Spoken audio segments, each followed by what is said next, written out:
क्या है हमारे पास, प्रश्नावली, प्रश्नावली 1.1।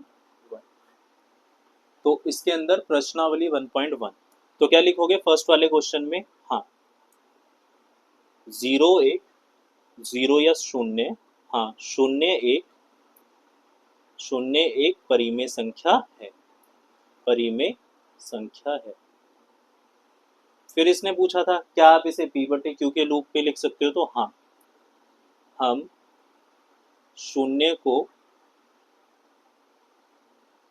p बटे q के रूप में लिख सकते हैं, लिख सकते हैं।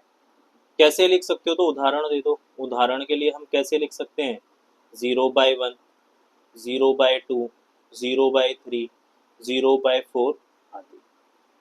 अच्छा यहाँ देखो p/q की फॉर्म में है और q नॉट इक्वल टू 0 होना चाहिए। बिल्कुल क्या कर रहा है, जो भी कंडीशन है उसको फुलफिल कर रहा है, पूरा कर रहा है। उदाहरण क्वेश्चन नंबर 2 देखो। क्वेश्चन नंबर 2 क्या कहता है, सेम क्वेश्चन है जो उदाहरण में हमने करा था। क्या कहता है क्वेश्चन 2, 3 और 4 के बीच 6 परिमेय संख्याएं ज्ञात कीजिए। तो 3 और 4 के बीच में कितनी निकालनी है, 6। 3 और 4, अभी हमने बात करी थी जितनी भी संख्याएं निकालनी है उससे एक ज्यादा से गुणा भाग कर देंगे। 6 निकालनी है तो किससे कर दोगे, 7 से। तो क्या लिखोगे, दोनों संख्याओं को 7 से गुणा भाग करने पर, दोनों संख्याओं को 7 से गुणा भाग करने पर, यहाँ पे भी 7 से गुणा कर दोगे, यहाँ पर भी, और यहाँ पर भी 7 से गुणा, और यहाँ पर भी। 3 7 जा 21 अपॉन में 7 हो जाएगा। और क्या हो रहा है, 4 7 जा 28 अपॉन में 7। अब लिख दो इनके बीच में, क्या लिखोगे, विजिबल है ना, हाँ 3 और 4 के बीच, 3 और 4 के बीच 6 परिमेय संख्याएं, 3 और 4 के बीच में 6 परिमेय संख्याएं। कौन कौन सी 6 परिमेय संख्या हो जाएगी, तो इन दोनों के बीच में देख लो। 21 के बाद क्या आता है, 22, 21 के बाद क्या आता है, 22, 22 अपॉन में 7, 23 अपॉन में 7, 24 अपॉन में 7, 25 अपॉन में 7, 26 अपॉन में 7 और 27 अपॉन में 7। देखो एग्जैक्ट नंबर आए, गिन लो, 1 2 3 4 5 6, तो 6 परिमेय संख्याएं इसमें आ गई। अब हमारे पास थर्ड वाला जो क्वेश्चन है उसको देखते हैं। थर्ड वाला जो क्वेश्चन है वो कह रहा है आपको, थर्ड वाला जो क्वेश्चन है वो देखो। थर्ड वाला क्वेश्चन जो है वो कहता है, क्या कह रहा है थर्ड क्वेश्चन, 3/5 और 4/5 के बीच 5 परिमेय संख्याएं ज्ञात कीजिए। किसके बीच में निकालनी है हमें, 3/5 और 4/5 के बीच कितनी परिमेय संख्याएं निकालनी है, कहता है 5 परिमेय संख्या। तो किससे मल्टीप्लाई और डिवाइड कर दोगे, 6 से। तो लिखो दोनों संख्याओं को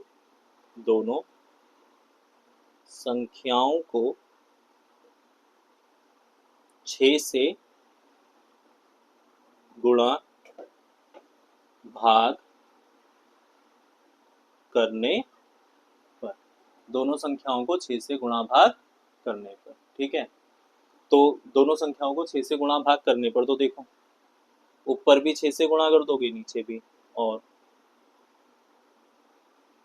नीचे भी 6 से, ऊपर भी 6 से। तो कितना आ जाएगा, 18 बटे में 30, और कितना आ जाएगा, 24 बटे में 30। तो आप क्या लिख दोगे, 3/5 और 4/5 के बीच 6 परिमेय, सॉरी 5 निकालनी थी ना, 5 परिमेय संख्याएं। कितनी परिमेय संख्याएं, 5। कौन कौन सी होगी, 18 के बाद क्या आएगा, 19/30, फिर क्या आएगा, 20/30, फिर क्या आएगा, 21/30, फिर क्या आएगा, 22/30, फिर क्या आएगा, 23/30। एग्जैक्ट 5 आ गई, ठीक है।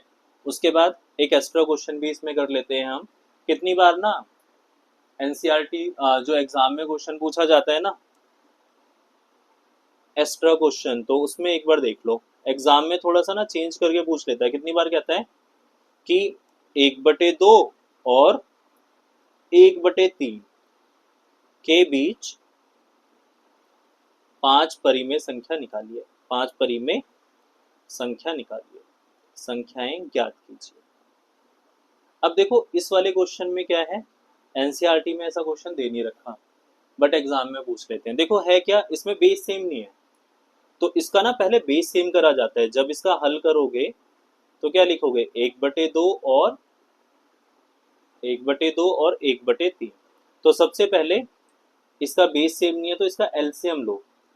क्या करोगे, एलसीएम लो और बेस सेम करो। तो एलसीएम लो, एलसीएम किसका एलसीएम लोगे, 2 और 3 का। 2 और 3 का एलसीएम कितना होता है, 6। जिन बच्चों का एलसीएम नहीं आता देखो, 2 और 3, 2 से कट जाएगा, 2 1 जा 3, 3 का 3 रहेगा। अब ये 3 से कट जाएगा 1, 3 1 जा 3। तो एलसीएम कितना आ जाएगा, 2 इंटू 3 कितना हो गया, 6। तो पहले इसका बेस सेम बनाने के लिए देखो 1/2 है, 6 बनाने के लिए 3 से ऊपर गुणा और भाग करना पड़ेगा। और ये कितना था, 3, 6 से करने के लिए 2, ताकि हम इसका पहले क्या कर देंगे, आधार बराबर कर देंगे, बेस सेम कर देंगे। 3 1 जा 3, 3 2 जा 6 और 1 2 जा 2 अपॉन में कितना हो जाएगा, 3 2 जा 6। अब दोनों का बेस सेम हो गया। कितनी संख्याएं पूछी थी, 5। तो 6 से इसको भी क्या कर दोगे, गुणा भाग। तो जब 6 से गुणा भाग करोगे तो देखो क्या हमारे पास स्थिति आती है, हमारे पास आ गया था 3/6। कितना आ गया था, 3/6 और 3/6 और 2/6। कितनी परिमेय संख्याएं निकालनी थी, 5। तो दोनों संख्याओं को